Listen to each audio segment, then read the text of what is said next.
Imaginez ceci. Un explorateur britannique disparaît sans laisser de traces dans la jungle amazonienne en 1925. Mais ce n'est pas tout. Au cours des 90 années suivantes, plus de 100 personnes meurent en essayant de le retrouver. Certains dévorés par des piranhas, d'autres perdus à jamais dans l'enfer vert. Pourquoi? À cause d'une obsession. Une cité légendaire cachée au cœur de l'Amazonie. Une civilisation avancée que personne ne croyait possible. Et un homme qui a tout sacrifié pour prouver son existence. Restez avec moi, car aujourd'hui, nous plongeons dans l'une des plus grandes énigmes du XXe siècle. Une histoire qui mêle courage, folie, sacrifice et mystère. Une histoire où la ligne entre héros et obsédé devient terriblement floue. Bienvenue dans l'histoire de Percy Fawcett et sa quête de la cité perdue de Z. Percy Harrison Fawcett n'était pas un explorateur ordinaire. Né en 1867 en Angleterre victorienne, cet officier de l'armée britannique possédait quelque chose de rare. Un mélange explosif de rigueur militaire et d'imagination débordante. Grand, élégant, avec une barbe majestueuse et des yeux perçants, Fawcett incarnait l'archétype du gentleman aventurier de son époque.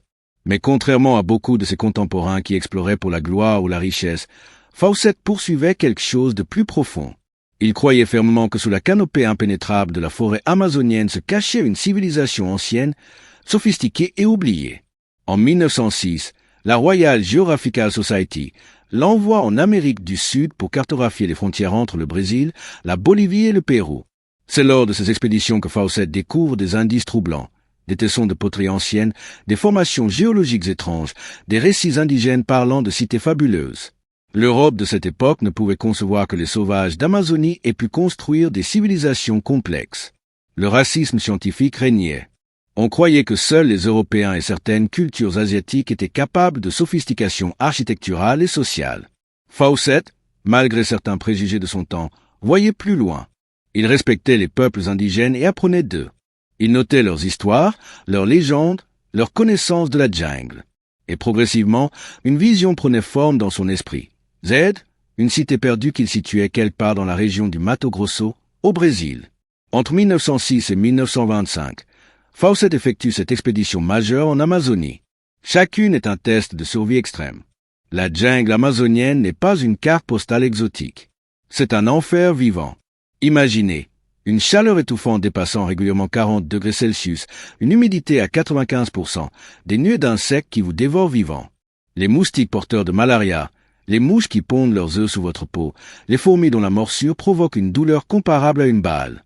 Sans parler des anacondas de 9 mètres, des jaguars qui chassent la nuit, des piranhas dans chaque rivière. Et puis il y a les maladies. La fièvre jaune, la malaria, la leishmaniose qui ronge littéralement votre chair. Fawcett et ses compagnons ont été frappés par toutes ces afflictions. Mais ce qui distinguait Fawcett, c'était sa résistance presque surhumaine. Là où d'autres mouraient ou abandonnaient, il continuait. Il développe des techniques de survie révolutionnaires.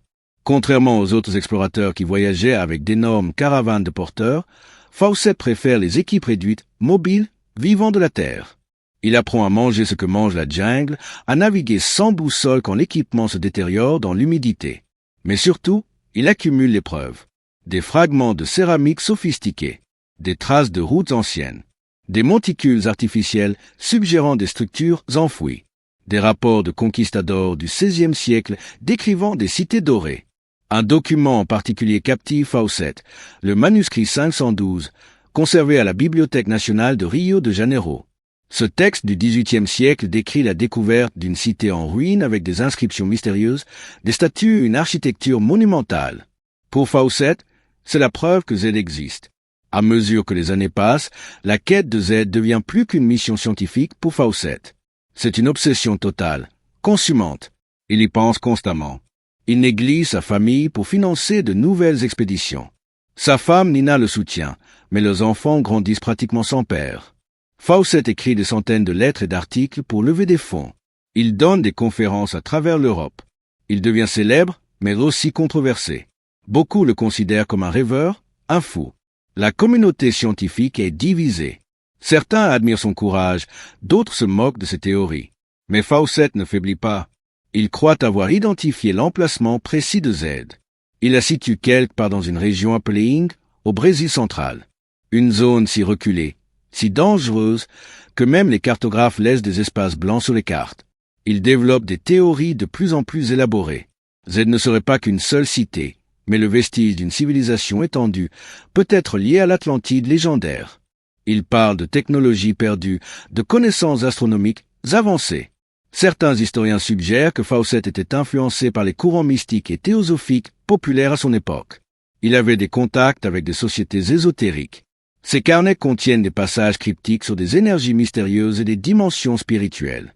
Était-il un scientifique rationnel ou un mystique déguisé? Probablement les deux.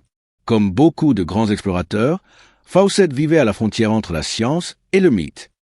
C'est à maintenant 57 ans, un âge où la plupart des hommes pensent à la retraite, mais lui planifie sa plus grande expédition. Cette fois, il est convaincu qu'il trouvera Z. Et cette fois, il emmène son fils aîné, J.A. Falk, 22 ans, et l'ami de Jacques, Raleigh Rimmel, également 22 ans. C'est une décision qui horrifie beaucoup de gens. Emmener de jeunes hommes inexpérimentés dans l'une des régions les plus dangereuses du monde, mais Fawcett est inébranlable. Jacques est athlétique, intelligent et partage la vision de son père. Raleigh est robuste et loyal. Le 20 avril 1925, le trio quitte Cuiabá, une ville frontalière du Mato Grosso. Fawcett a volontairement limité l'information sur sa destination exacte. Il craint que d'autres ne volent sa découverte. Il prévoit de ne contacter personne pendant des mois, peut-être des années. Les dernières lettres de Fawcett sont optimistes, presque euphoriques. Il écrit à Nina qu'il a le pressentiment que cette fois sera la bonne. Il décrit des signes encourageants, des indices qui confirment ses théories. Le 29 mai 1925, ils atteignent le poste de Baqueri, un avant-poste isolé. Fawcett envoie une dernière lettre, confiée à des indigènes pour être acheminés vers la civilisation. Dans cette lettre, il écrit « Nous espérons traverser cette région en quelques jours. Vous n'aurez plus de nouvelles de nous, mais nous sommes en bonne santé et pleins d'espoir. » Puis, rien. Le silence absolu. Percy Fawcett, Jacques Fawcett et Raleigh Rimmel disparaissent complètement de la surface de la Terre. Les mois passent. Pas de nouvelles. Nina Fawcett refuse d'admettre que son mari et son fils sont morts. Elle organise, depuis l'Angleterre, des opérations de recherche. Elle écrit aux autorités brésiliennes, aux sociétés géographiques, à quiconque pourrait aider. En 1927, une première expédition de sauvetage est lancée. Elle trouve rien. Aucune trace. C'est comme si la jungle avait avalé les 3 hommes sans laisser le moindre indice. Mais des rumeurs commencent à circuler. Des indigènes rapportent avoir vu des hommes blancs. Certains disent qu'ils ont été tués par une tribu hostile, les Kalapalo. D'autres affirment qu'ils sont vivants, gardés prisonniers. Des histoires plus étranges encore émergent. Fawcett serait devenu le chef d'une tribu ou se serait volontairement retiré du monde civilisé pour vivre dans sa cité perdue. Chaque rumeur déclenche une nouvelle expédition. Et c'est là que l'histoire devient vraiment sombre. George Diot, un aventurier britannique, lance une expédition en 1928. Il découvre certains objets qui auraient pu appartenir à Fawcett, mais rien de concluant. Plus tard, il sera accusé d'avoir exagéré ses découvertes pour la gloire personnelle. Peter Fleming, le frère de Ian Fleming, le créateur de James Bond, participe à une recherche en 1932.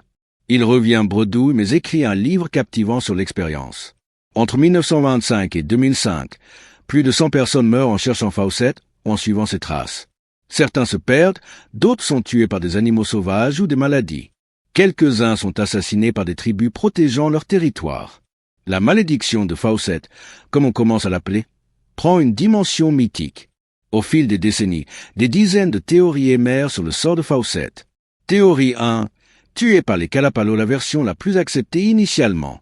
Les Kalapalo sont une tribu qui contrôlait la région où Fawcett a disparu. Certains membres auraient avoué, des années plus tard, que les explorateurs avaient été tués parce qu'ils avaient violé un territoire sacré.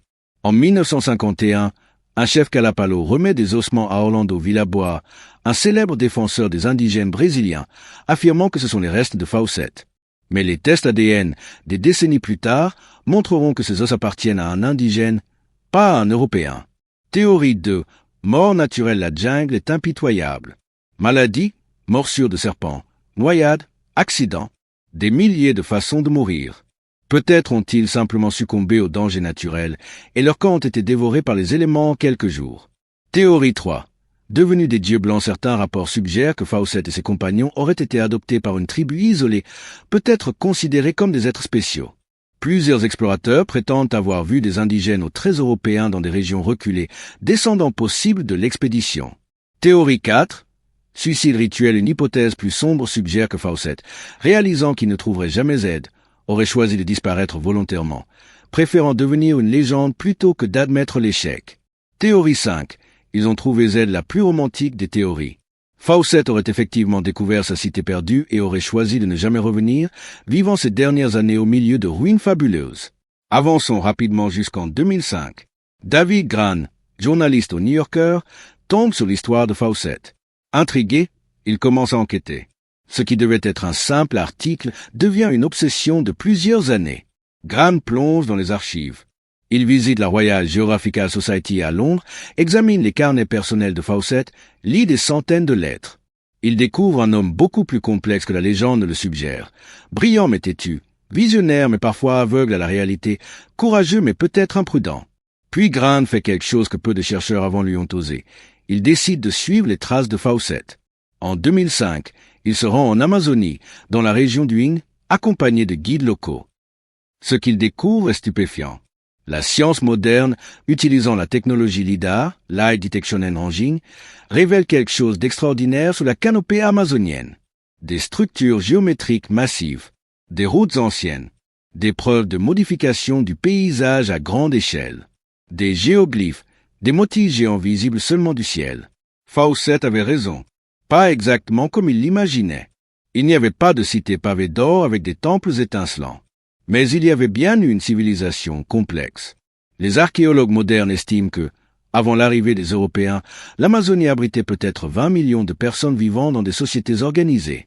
Ces civilisations pratiquaient l'agriculture sophistiquée, construisaient des digues et des réservoirs, modifiaient la composition du sol, la fameuse terra preta, terre noire extrêmement fertile. Elles commerçaient sur de vastes distances, développaient des systèmes sociaux complexes. Puis les conquistadors sont arrivés. Avec eux, les maladies, variole, rougeole, grippe. En quelques décennies, 95% de la population indigène d'Amazonie a été anéantie. Les survivants se sont dispersés. La jungle a repris ses droits, engloutissant les preuves de ces civilisations. Quand Fawcett explorait l'Amazonie au début du XXe siècle, la science européenne ne pouvait imaginer que la jungle avait autrefois accueilli des civilisations avancées. Mais les indices étaient là, attendant d'être correctement interprétés. Alors, qu'est-il vraiment arrivé à Percy Fawcett? Grann découvre des témoignages d'indigènes Kalapalo, recueillis avec soin et respect. Selon leurs récits oraux, transmis de génération en génération, les 3 hommes blancs sont arrivés dans leur région en mai ou juin 1925. Ils étaient déjà affaiblis, peut-être malades. Les Kalapalo les ont accueillis et nourris. Fawcett voulait continuer vers l'est, vers une région contrôlée par une tribu connue pour son hostilité envers les étrangers. Les Kalapalo l'ont averti du danger. Fawcett n'a pas écouté. Lui et ses compagnons sont partis. Quelques jours plus tard, les Kalapalo ont vu de la fumée s'élever au loin.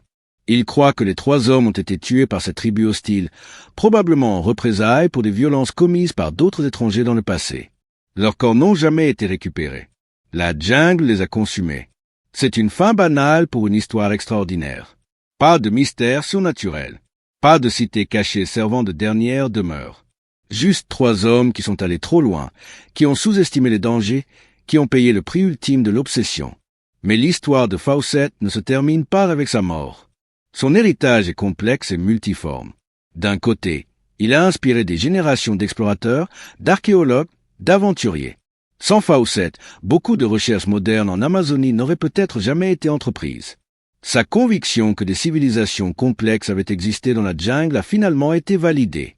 De l'autre, il représente aussi les dangers de l'obsession. Combien vaut une découverte? Mérite-t-elle qu'on sacrifie sa vie?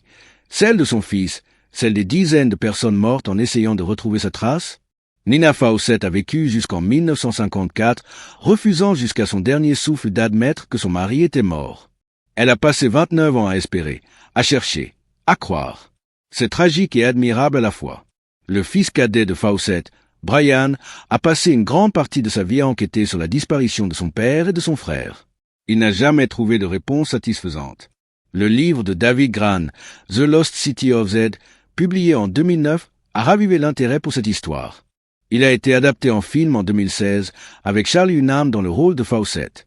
Mais au-delà de l'aventure, l'histoire pose des questions profondes. Sur l'exploration, où est la frontière entre courage et témérité? Entre détermination et folie? Sur la science, comment nos préjugés culturels aveuglent notre compréhension du monde? Fawcett avait raison sur l'existence de civilisations amazoniennes complexes, mais il a fallu un siècle pour que la science le rattrape. Sur l'obsession, quand une quête devient-elle destructrice? Fawcett a abandonné sa famille, risqué la vie de son fils, inspiré des dizaines de morts. Pour quelle récompense? Sur l'Amazonie elle-même, cette forêt n'est pas un désert vierge. C'est un palimpseste d'histoires humaines, de civilisations perdues, de drames oubliés. Chaque arbre pousse peut-être sur les fondations d'une ville ancienne. Aujourd'hui, l'Amazonie est menacée comme jamais auparavant. La déforestation, le changement climatique, l'expansion agricole détruisent des millions d'hectares chaque année. Avec les arbres disparaissent aussi les secrets archéologiques encore enfouis. Les tribus indigènes qui possèdent la mémoire orale de ces anciennes civilisations sont elles aussi en danger. Leur nombre diminue, leurs langues s'éteignent. Avec elles, des milliers d'années d'histoire, de connaissances. En fin de compte, l'histoire de Percy Fawcett est celle de l'humanité elle-même. Notre désir insatiable de découvrir, notre capacité à rêver l'impossible, notre tendance à nous perdre dans nos propres obsessions. Quelque part dans le Mato Grosso, peut-être sous un mètre de végétation, peut-être dispersés par les éléments, reposent les restes de 3 hommes qui ont osé rêver trop grand.